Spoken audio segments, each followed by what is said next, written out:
some of you, does IMAG mean anything? That's what I figured, but we'll get in there. Handout, southernunion.com/live video.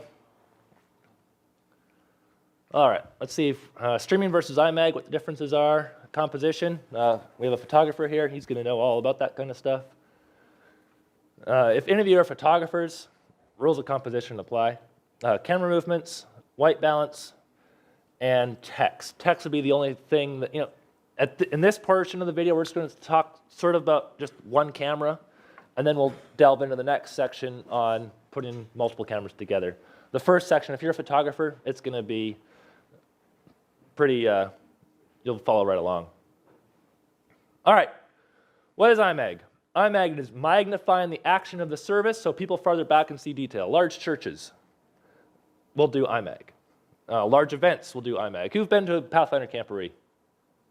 All right, and you have all the big jumbotrons or LED screens or whatever all the way back. That's IMAG.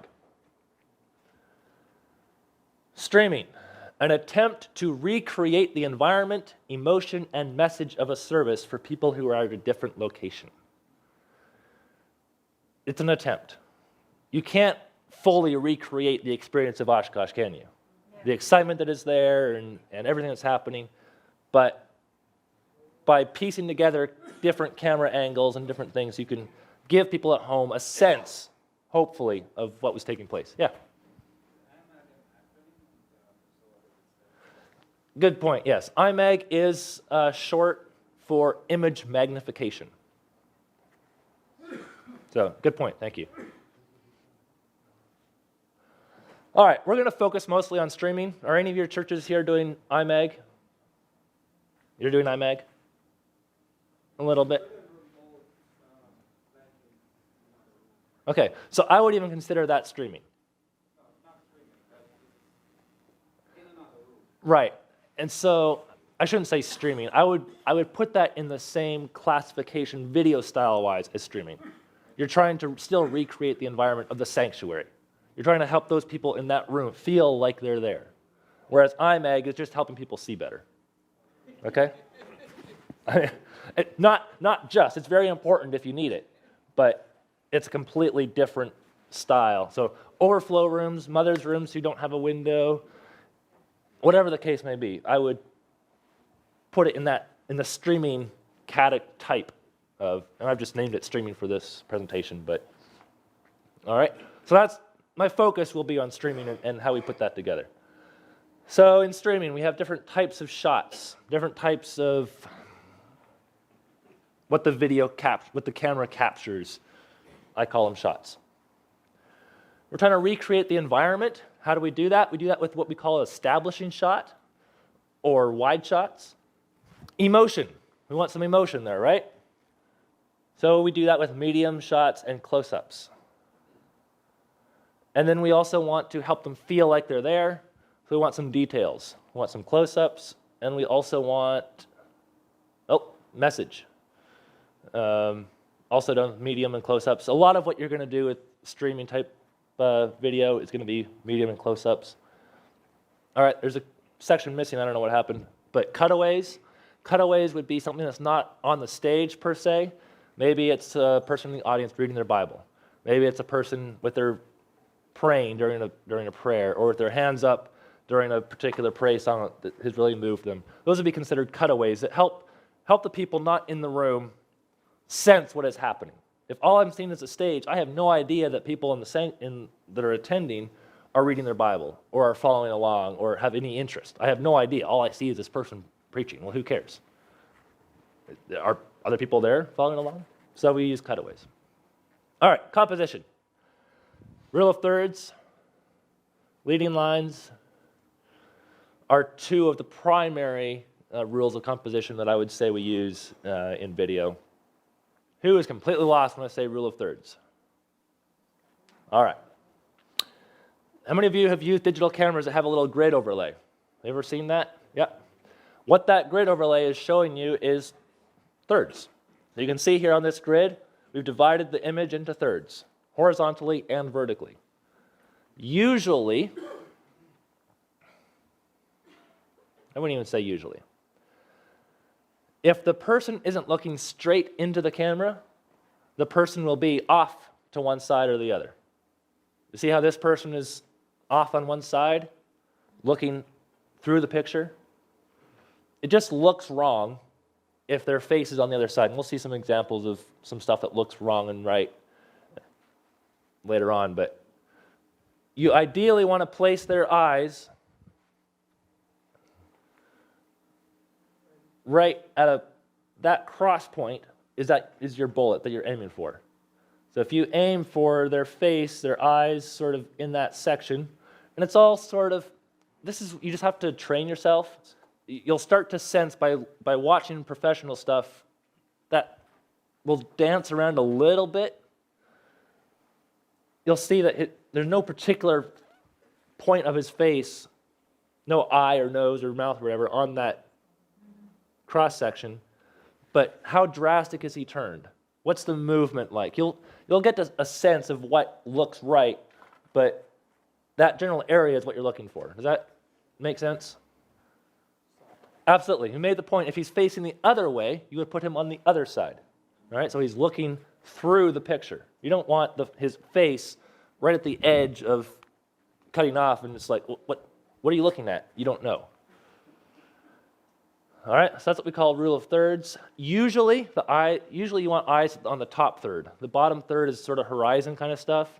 You might use that for establishing shots, wider shots. If you're showing the entire sanctuary, you might put the stage on the bottom line, not on the top line, because then you just see a whole bunch of audience. And, well, we didn't design a nice-looking stage so we could show the audience, right? So that's rule of thirds. Oh, leading lines. You see how that microphone in his hand, it all just sort of works together and points you to his face? That's what we call leading lines. Things that just help push the viewer's attention to what you want them to see. You can't always predict how a person's going to hold their hand. You can't say, all right, I need you to look this way so that I have my leading line. But in stage creation and where you put your cameras and whatnot, you can help determine that. We want to use a variety of shots, and it helps the story become a narrative. Video is one area that you are actually filtering the message to some extent. You're creating a story by the type of shots you piece together. If you piece together a cutaway of a person sleeping or looking uninterested, you're showing that the message is uninteresting and boring, right? If you show a person fully engaged, you're showing that the environment there is very energetic, very alive. They're in tune with what's going on. So you have a very critical role in determining what story you're helping to tell the viewers. So you're using the variety to tell your story. Okay, we talked about establishing shots, what we call wide shots. They're zoomed out all the way, and there's some relativity as well. The medium shots show detail of who and what. Yeah? What happens if you have a very active person on stage, and kind of like Joel Osteen, I noticed that they like your record. Huh? Moving back and forth. So camera-wise, moving back and forth, or should we just go to a wide? Huh? David Asherick, yeah. Yes. What's the angle of the camera you recommend? Is Eugene still here? There's a guy here from my church who is... Oh, there he is. We deal with this all the time, don't we? We have a very walking pastor. Ideally, you want close-ups. And close-ups might be not an extreme close-up. It might be waist or just below the waist. Yeah, medium, yeah. So just don't do a wide shot in this. How do you show detail and expression if you're on a wide shot? Ideally, that's what you want. When it comes to volunteers, training, getting used to your camera, good tripods, good controls, and I'll come back and circle around to that. So that's what you want ideally. But you're also looking for a smooth program, right? And so that exact thing, having a medium shot or a wide shot, whatever you can do. I know in our church, I have one camera on him fairly close. I'm trying to follow him the best I can. when he's just moving too much or I can't keep track of him, whatever the case may be, I switch to a wider shot. I'm not talking full wide where I'm showing the whole church. I'm showing the section of the sanctuary where he's walking, or the section of the stage where he's walking.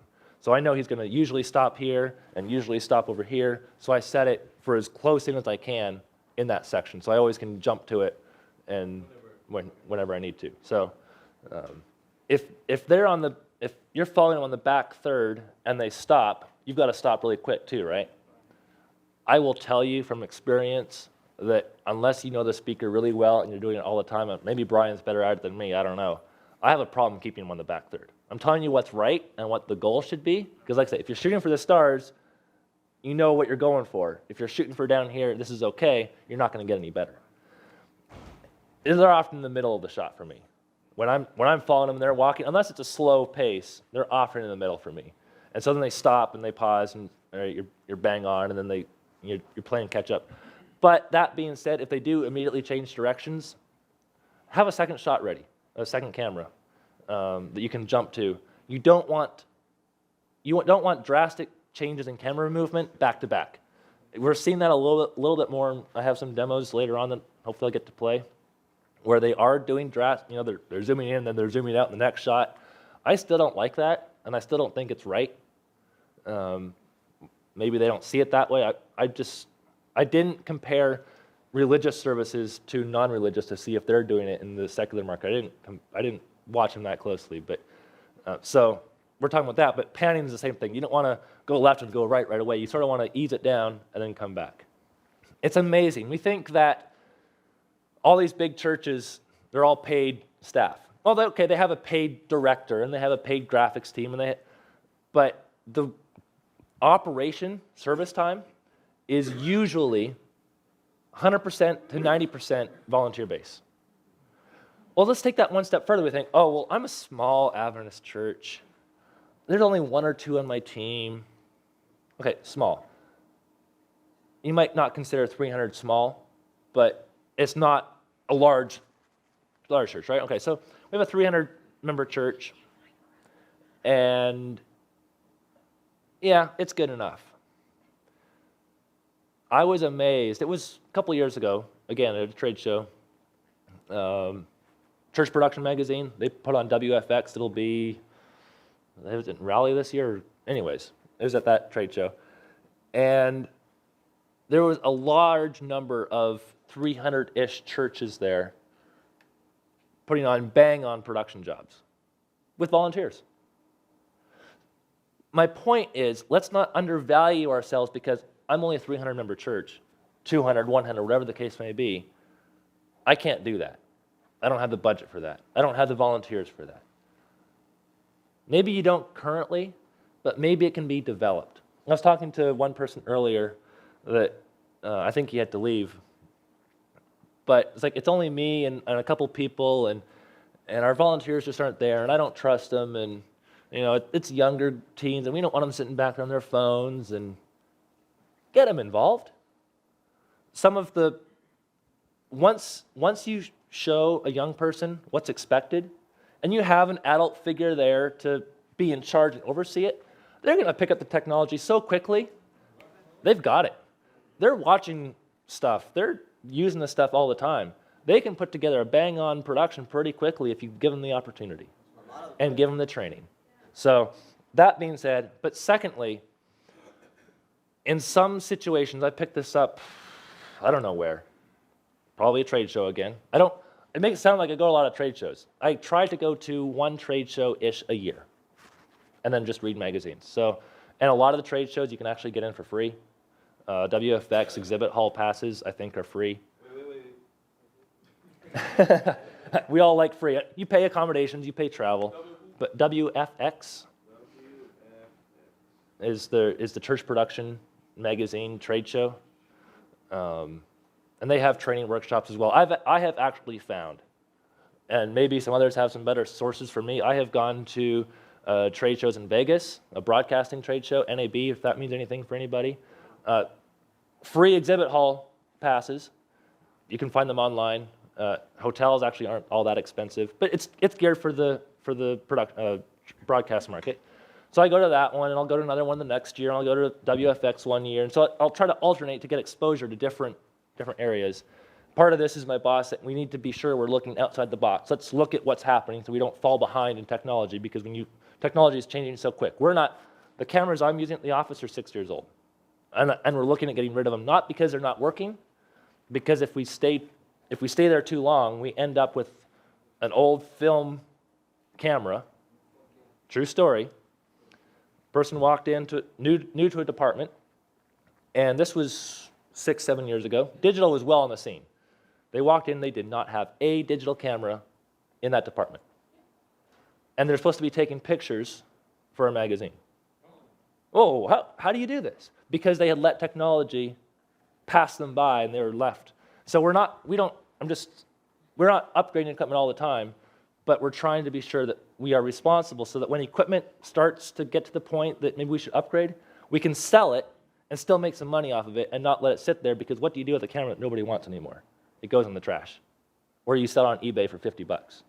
So what I'm saying is if you can move equipment along at the right speed, you're not leaving something so far behind that it's not worth anything, and you can get some money to use towards your next equipment purchase. So just something to keep in mind as you're thinking through equipment and how you process that. Not to make it sound like we buy equipment often. We don't. My cameras, like I say, are 6 years old. So we try to get the use out of them, but no more. Does that make sense? So sidetracked there, where was I going? All right. So one of the things this person was saying is, I have a person on my tech team that doesn't know a thing about any of these knobs and buttons back here. What? How does that make any sense? His purpose is to recruit. He has a God-given talent to find people who are interested in technology. So all he's doing is he's talking to people. And maybe in your church, it's just person's just looking